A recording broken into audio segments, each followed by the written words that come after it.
네, 디베이트에 오신 것을 환영합니다. 오늘 저희가 다룰 자료는 바로 어제죠. 2025년 11월 27일 코스닥 시장에 입성한 클린 뷰티 기업 아로마티카입니다. 상장 첫날 공모가 대비 149%까지 치솟았다가 장중 고점 대비해서는 또 큰 폭으로 하락 마감하는 정말 극적인 하루를 보냈습니다. 네, 정말 정신없는 하루였죠. 그래서 오늘 저희는 이 현상을 두고 핵심적인 질문을 던져보고자 합니다. 아로마티카, 과연 K뷰티의 미래 패러다임을 이끌 강력한 성장 잠재력을 지닌 기업일까요? 아니면 그저 IPO 거품과 기관의 차익 실현이 만들어낸 단기 과열 상태의 위험한 투자 대상일까요? 저는 상장 당일에 나타난 여러 위험 신호들, 그리고 현재의 고평가 상태가 내포한 그 투자 위험성을 중심으로 이 문제를 좀 냉정하게 분석해 보고자 합니다. 좋습니다. 저는 아로마티카의 확고한 브랜드 철학과 이미 증명된 장기적인 성장 가능성에 주목해야 한다는 입장에서 이야기를 풀어가 보겠습니다.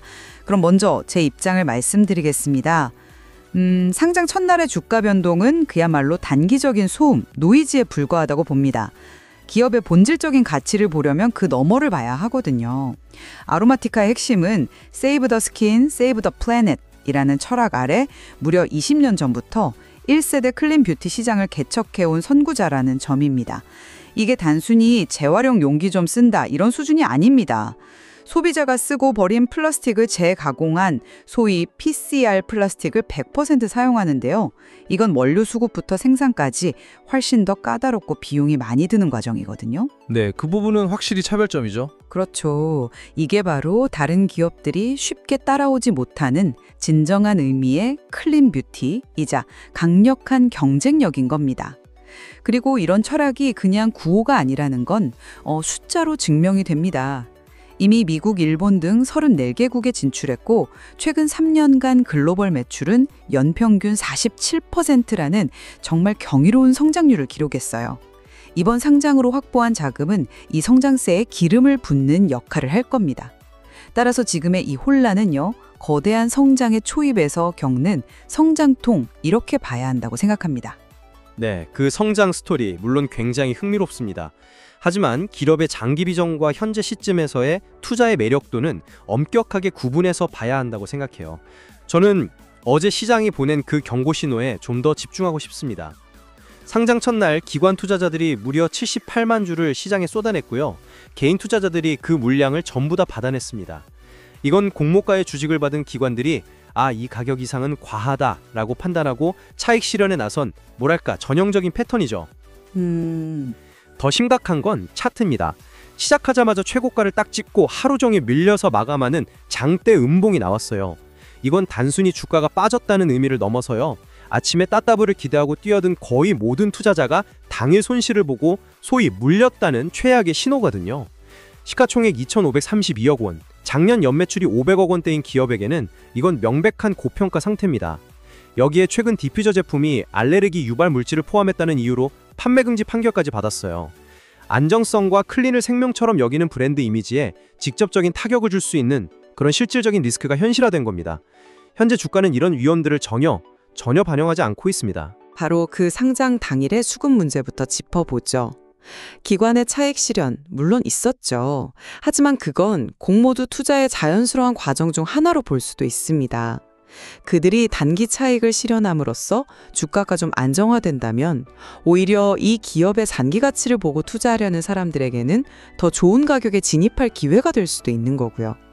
저는 오히려 136만 주에 달하는 개인의 순매수에 주목하고 싶습니다. 이게 단순히 따따블을 노린 투기적 수요였다면 기관의 그 매도 물량 앞에서 그렇게까지 적극적으로 매수하기는 어려웠을 겁니다. 아로마티카가 제시하는 ESG와 클린 뷰티라는 성장 스토리에 대한 시장의 강한 믿음과 기대, 이게 반영된 결과라고 해석해야 하지 않을까요? 글쎄요, 그 해석은 너무 낙관적이십니다. 수급을 기회로 보기에는 그 상초가 너무 깊어요. 방금 제가 말씀드린 장대음봉의 기술적 의미를 좀 더 설명해보죠. 시초가 27,500원에 들어간 투자자는 종가 19,920원 기준으로 하루 만에 마이너스 27%의 손실을 기록했습니다. 고점인 35,500원에 들어간 투자자는 손실이 마이너스 36%에 달하고요. 이 수많은 물린 투자자들의 물량이 앞으로 주가가 조금이라도 오를 때마다 본전만 오면 팔겠다는 매물 폭탄, 즉 오버행으로 작용할 가능성이 매우 높다는 거죠. 이건 성장에 대한 기대감이라기보다는 신규 상장주에 대한 묻지마식 투기 수요가 기관이라는 스마트머니의 매도 폭탄에 처참히 무너진 결과로 보는 게 합리적입니다. 기관이 왜 던졌을까요? 결국 그들의 눈에는 이 주가가 이미 비싸다고 판단했기 때문입니다. 그게 바로 우리가 나눠야 할 핵심, 가치 평가의 문제로 이어진다고 봅니다. 맞습니다. 결국 이 모든 논쟁은 아로마티카의 가치를 어떻게 평가할 것인가 이 문제로 귀결되죠. 아로마티카를 단순히 연매출 500억짜리 중소형 화장품 기업의 잣대로 보면 당연히 고평가로 보일 수밖에 없습니다. 하지만 저는 그 프레임 자체가 잘못되었다고 생각합니다. 아로마티카는 단순 화장품주가 아니라 사실상 탄소 배출권과 유사한 강력한 무형 자산을 가진 친환경 기업으로 봐야 한다는 거죠. 그건 좀 다른 시각이네요. 네, 예를 들어 유럽의 CBMM, 즉 탄소 국경 조정 제도가 화장품 용기까지 확대되는 순간을 한번 상상해 보십시오.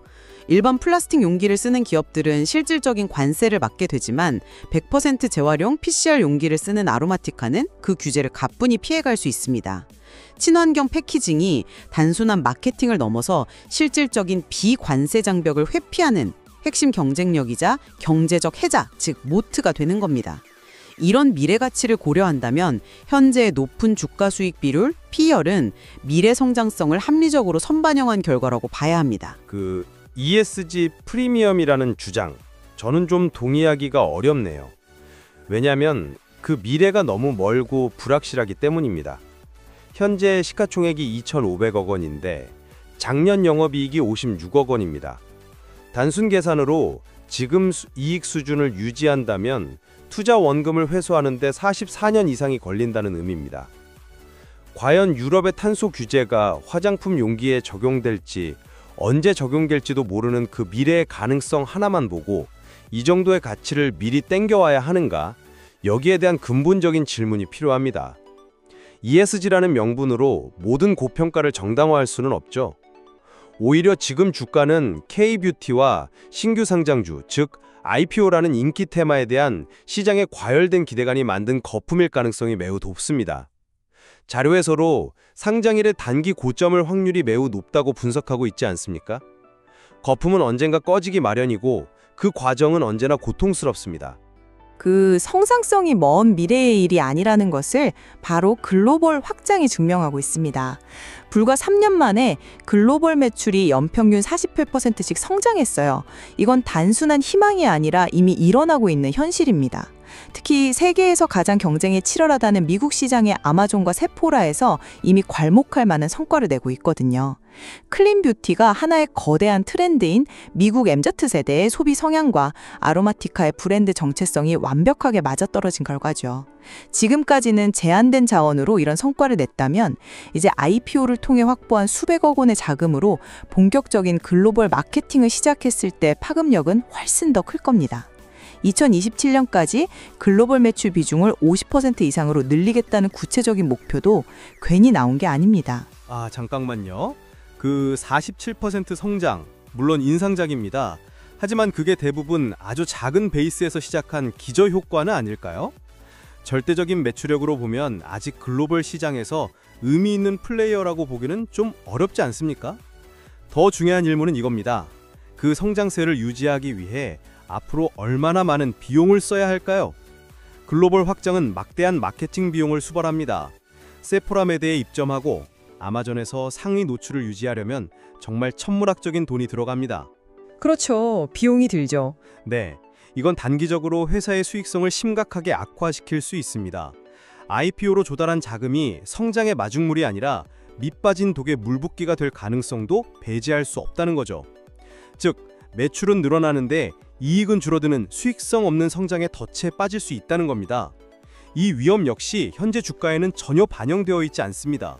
수익성 악화에 대한 우려는 충분히 이해됩니다. 하지만 그것은 모든 성장 기업이 겪는 단계라고 봅니다. 아마존도 수년간 적자를 감수하면서 시장 지배력을 확보하지 않았습니까? 중요한 건 방향성입니다. 아로마티카는 이미 맨손으로 미국 시장을 뚫어낸 경험과 노하우가 있습니다. 이제 실탄까지 장착했으니 과거와는 비교할 수 없는 효율적인 마케팅 집행이 가능할 겁니다. 또한 K뷰티에 대한 글로벌 인지도가 과거와는 비교할 수 없이 높아진 지금이 확장 전략을 펼칠 최적의 시기입니다. 오히려 지금 과감하게 투자해서 시장을 선점하지 못하면 영원히 기회를 놓칠 수도 있습니다. 투자는 원래 불확실성에 베팅하는 것 아니겠습니까? 그 불확실성이 너무 크다는 게 문제입니다. 해외 시장은 국내와는 비교도 안 될 만큼 경쟁이 치열합니다. 로레알, 에스틸로더 같은 글로벌 공룡들은 물론이고 수많은 현지 인디 브랜드들이 각축을 벌이는 전쟁터예요. 여기서 K뷰티라는 이름값만으로 살아남을 수 있을까요? 저는 좀 회의적입니다. 그리고 또 하나 간과해서는 안 될 점이 있습니다. 자료에서도 지적하듯이 아로마티카의 매출은 여전히 내수 시장 의존도가 높습니다. 만약 글로벌 확장이 생각만큼 순조롭지 않은 상황에서 포화 상태인 국내 화장품 시장까지 침체된다면 실적 변동성이 걷잡을 수 없이 커질 수 있습니다. 이런 내수와 수출 양쪽의 리스크를 모두 고려할 때 현재의 밸류에이션은 투자자에게 안전 마진을 전혀 제공하지 못하고 있습니다. 자, 그럼 결론을 내려보겠습니다. 상장 첫날의 혼란과 단기적인 주가 등락은 거대한 숲을 보지 못하고 나무만 보는 것과 같다고 생각합니다. 우리는 클린뷰티라는 거대한 시대적 흐름을 선도하는 아로마티카의 본질적 경쟁력, 즉 세이브 더 스킨, 세이브 더 플래닛이라는 확고한 ESG 경영 철학과 이미 숫자로 증명된 글로벌 성장 잠재력에 집중해야 합니다. 단기적인 주가 흔들림이 아닌 이 기업이 앞으로 만들어갈 장기적인 가치를 봐야 할 때라고 생각합니다. 저는 기업의 긍정적인 청사진과는 별개로 현재 주가는 신규 상장에 대한 과도한 기대감과 유동성이 만들어낸 위험한 수준이라는 점을 다시 한번 강조하고 싶습니다.